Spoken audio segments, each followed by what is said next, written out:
L'œuvre n'a été achevée qu'en 1994, mais elle accuse déjà le poids des années. La perspective de Martha Pan, qui invite les promeneurs à déambuler du centre urbain de Saint-Quentin en Yvelines au parc des Sources de la Bièvre, présente aujourd'hui un bien triste visage. Après plus d'un an d'études, le projet de restauration pourrait se concrétiser dans les prochains mois. L'annonce officielle vient d'avoir lieu sur le site en fin de semaine dernière.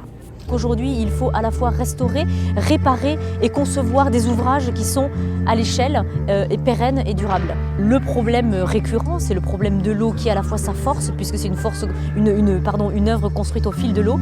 Et l'eau est aussi le défaut capital de cette œuvre, puisqu'elle a été mal gérée. On a presque trop d'eau et une mauvaise circulation et une mauvaise mise en œuvre de tout le système de fontainerie. L'eau, élément principal de cette réalisation, mais plus globalement de l'œuvre de l'artiste d'origine hongroise.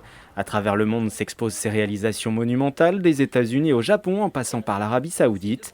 Mais ici, le gigantisme de l'œuvre est aussi son talon d'Achille.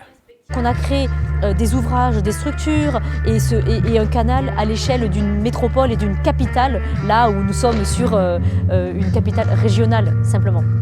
Coût probable des travaux de restauration, 3 millions d'euros. Le label Patrimoine d'intérêt régional décerné par l'Île-de-France devrait permettre de faciliter l'obtention des subventions.